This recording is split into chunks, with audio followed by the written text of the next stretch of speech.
എല്ലാ കൂട്ടുകാർക്കും നമസ്കാരം. സീരിയൽ മാനിയ വെറൈറ്റി സ്റ്റോറീസിന്റെ ഏറ്റവും പുതിയൊരു വീഡിയോയിലേക്ക് എല്ലാവർക്കും സ്വാഗതം കേട്ടോ. അപ്പൊ ഞാൻ എത്തിയിരിക്കുന്നത് നമ്മുടെ ചെമ്പനീർ പൂവ് സീരിയലിന്റെ ഇന്നത്തെ ആ ഒരു സൂപ്പർ ഹിറ്റ് കഥയും ഒക്കെ ആയിട്ടാണ്. അപ്പൊ നമ്മുടെ സീരിയൽ തീർന്ന സമയത്ത് കാണിച്ചതെന്ന് പറഞ്ഞാല് സുധിയാണെങ്കിൽ വീട്ടിൽ നിന്നും നമ്മുടെ സച്ചിയോടും ഒക്കെ വഴക്കിട്ട് അവിടെ നിന്ന് ഇറങ്ങിപ്പോവാണല്ലോ. അപ്പൊ അങ്ങനെ വളരെ വിഷമിച്ച് നടക്കുന്ന ആ ഒരു സുധിയെ ഒരു ഓട്ടോറിക്ഷ ഇടിക്കുകയാണ്. ഓട്ടോറിക്ഷ ഇടിച്ച പാടെ തന്നെ സുധിയുടെ കാലിനാണ് പരിക്ക് പറ്റുന്നത്. അങ്ങനെ വയ്യാതെ സുധി ആ ഒരു കാലും വെച്ച് അവിടെ അങ്ങ് വീണു പോവുകയാണ്. വീണു പോകുന്ന സമയത്താണെങ്കിലോ ഇതെല്ലാം കണ്ടുകൊണ്ട് നമ്മുടെ ആ ഒരു ശ്രുതി വരികയാണ്. അപ്പൊ ശ്രുതിയാണെങ്കിലും സുധി നിലത്ത് കിടക്കുന്ന ആ ഒരു കാഴ്ച കാണുമ്പോഴത്തേക്കിനും ഇവൾ ഓടി അങ്ങ് ചെല്ലുകയാണ്.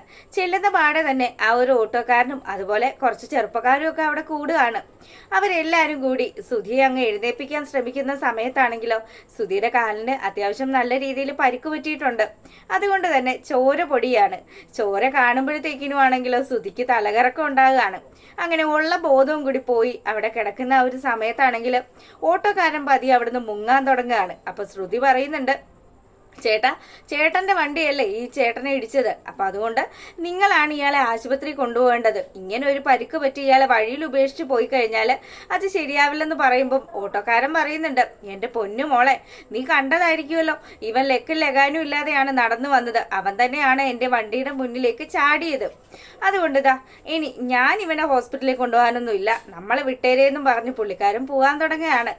ആള് പോകുമെന്ന് മനസ്സിലാക്കിക്കൊണ്ട് തന്നെ ശ്രുതി പറയാണ്, ചേട്ടാ പോലീസുകാരെ വിളിച്ച് ഞാൻ ഈ വിവരം പറയും. ചേട്ടൻ മനഃപൂർവ്വം ഇടിപ്പിച്ചതാന്ന് പറഞ്ഞു കഴിഞ്ഞാൽ പിന്നെ അറിയാലോ എന്താണ് ഇതിന്റെ പിന്നാലെ വരുന്ന വകുപ്പെന്നുള്ളത്. അതുകൊണ്ട് മര്യാദക്ക് ഇയാളെ ഹോസ്പിറ്റലിൽ കൊണ്ടുപോകാനായിട്ട് സഹായിച്ചു കഴിഞ്ഞാൽ ചേട്ടന് നല്ലതായിരിക്കുമെന്നും പറഞ്ഞ് എല്ലാവരും കൂടെ താങ്ങി പിടിച്ച് നമ്മുടെ സുധിയെ അങ്ങ് ഹോസ്പിറ്റലിൽ കൊണ്ടുപോവാണ്. അപ്പൊ ഈ സമയത്താണെങ്കിലോ തന്റെ മകൻ എവിടെ പോയി എന്നറിയാതെ ചന്ദ്രമതി വളരെ വിഷമിക്കുകയാണ്. സച്ചി എന്തെങ്കിലും മോശമായിട്ട് പെരുമാറി കാണും, അതുകൊണ്ട് തന്നെ ആയിരിക്കും തന്റെ മകൻ ഇവിടെ നിന്നും എന്നോട് പോലും പറയാതെ അവൻ മനസ്സും അടുത്ത് തന്നെ ആയിരിക്കും പോയത് എന്നുള്ള കാര്യമൊക്കെ ആലോചിച്ച് ചന്ദ്രമതി വിഷമിച്ചിരിക്കുകയാണ്. അപ്പൊ ഒരുപാട് തവണ സുധിയുടെ ഫോണിലേക്ക് ചന്ദ്ര കോൾ ചെയ്യുന്നുണ്ടെങ്കിലും അത് കിട്ടുന്നില്ല. അങ്ങനെ വളരെ വിഷമിച്ചിരിക്കുമ്പോഴത്തേക്കിനുമാണ് നമ്മുടെ സച്ചി അങ്ങോട്ട് വരുന്നത്.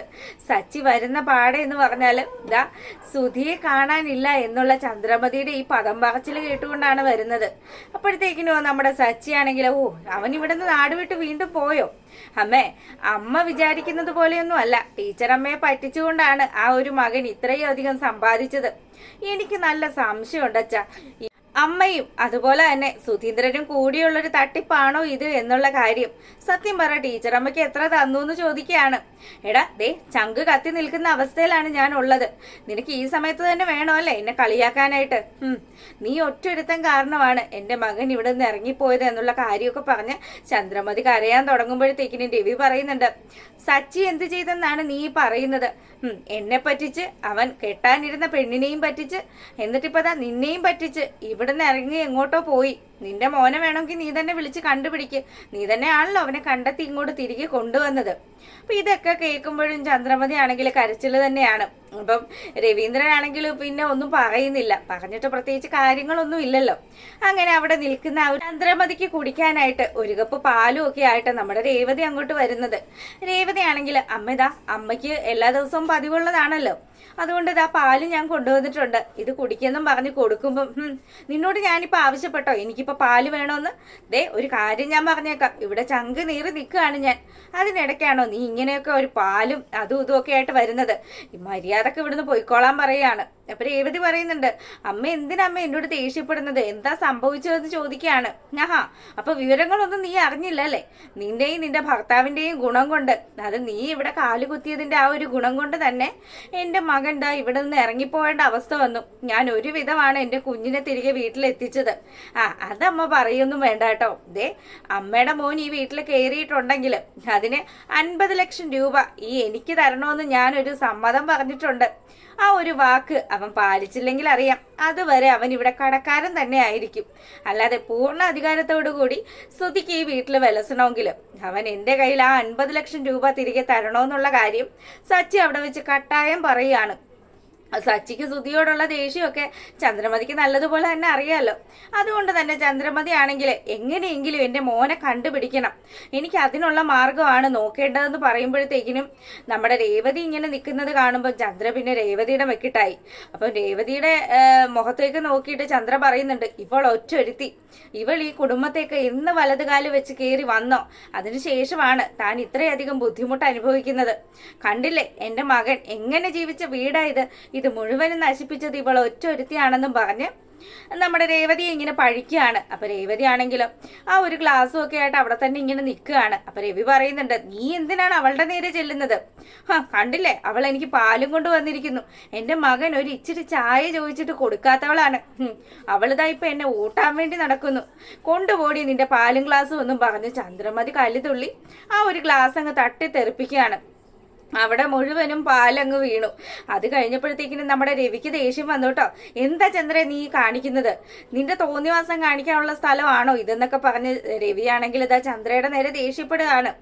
നിനക്ക് വേണ്ട എന്നുണ്ടെങ്കിൽ അത് വേണ്ടെന്ന് പറഞ്ഞു കഴിഞ്ഞാൽ അവൾ അതുമായിട്ട് പോവില്ലേ, നീ അതിനു പകരം ഇങ്ങനെയൊക്കെ കാണിക്കുന്നത് എന്തിനാന്ന് ചോദിച്ചിട്ട് രവി ചന്ദ്രയോട് ദേഷ്യപ്പെടുമ്പോൾ ചന്ദ്രമതി പറയുന്നുണ്ട്, ഇവളെ ഉണ്ടല്ലോ, ഇവളെ വലിച്ചു കീറാനുള്ള ദേഷ്യമുണ്ട് എനിക്ക്, അവൾ നോക്കിക്കൊണ്ട് നിൽക്കുകയാണ് നത്ത് നിൽക്കുന്നത് പോലെ എന്നും പറഞ്ഞ് ചന്ദ്രമതി ദേഷ്യപ്പെടുമ്പോഴത്തേക്കിനും നമ്മുടെ സച്ചി അവിടെ അങ്ങ് ഇടപെടുകയാണ്. അതെ, ഇവർക്ക് ഇതൊന്നും കൊടുക്കേണ്ടെന്ന് ഒരാവശ്യവും ഇല്ല. പിന്നെ അമ്മ പറയുന്നുണ്ടല്ലോ സുധിക്ക് ഇവള് ചായ കൊടുത്തില്ല എന്നുള്ള കാര്യം, ഈ സുധിയല്ലേ ഇവളെ എന്റെ തലയിലാക്കിയത്, ആ കാര്യം എന്താ അമ്മ മറന്നു പോകുന്നതെന്ന് ചോദിക്കുകയാണ്. ചന്ദ്ര പറയുന്നുണ്ട്, നിന്നോട് നിന്റെ അച്ഛൻ പറഞ്ഞിട്ടല്ലേ നീ ഇവളെ കല്യാണം കഴിച്ചത്. അപ്പോഴും നമ്മുടെ രേവതിക്ക് വലിയ വിഷമമായി കേട്ടോ. ഇവരിങ്ങനെ ഈ കല്യാണം കഴിച്ചതിന്റെ പേരും പറഞ്ഞ് ഇത്രയധികം ഇങ്ങനെ സങ്കടങ്ങൾ പറയുമ്പോഴത്തേക്കിനും അതെല്ലാം ബാധിക്കുന്നത് രേവതിയെ തന്നെയാണല്ലോ.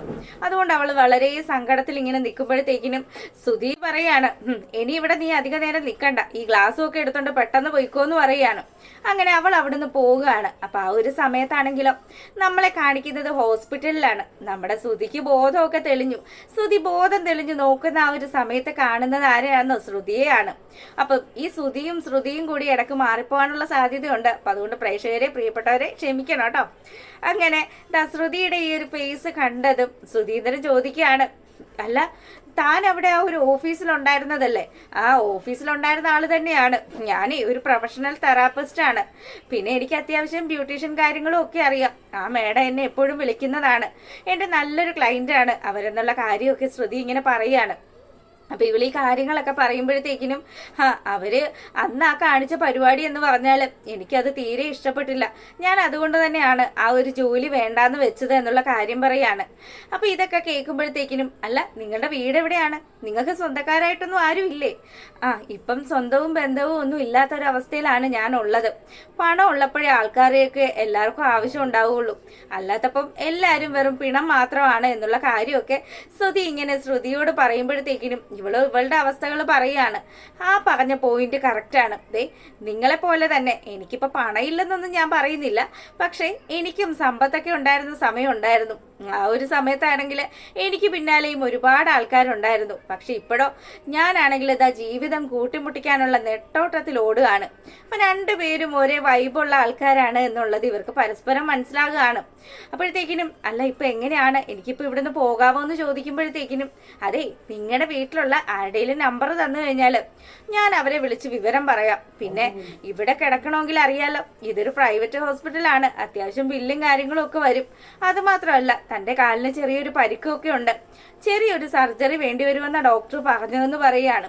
അപ്പൊ ഇതൊക്കെ കേട്ട് കഴിയുമ്പോഴത്തേക്കിനും സുധീന്ദ്രനാണെങ്കിൽ, ഭഗവാനെ ഇനി സർജറിയൊക്കെ ചെയ്തു കഴിഞ്ഞാൽ തന്നെ ആര് നോക്കാനാണ്, ഇനി തന്റെ ചന്ദ്രമതി അമ്മ തന്നെ ശരണമെന്നുള്ള രീതിയിൽ ഇവൻ ഇങ്ങനെ ആലോചിച്ച് നിൽക്കുകയാണ്. എന്തായാലും ശ്രുതിയും അതുപോലെ തന്നെ സുധീന്ദ്രനും തമ്മിൽ ഇനി എന്തായാലും അടുക്കും. അതുപോലെ തന്നെ ഇവരുടെ ആ ഒരു കല്യാണം ചന്ദ്രമതി തന്നെ നടത്തുകയൊക്കെ ചെയ്യും.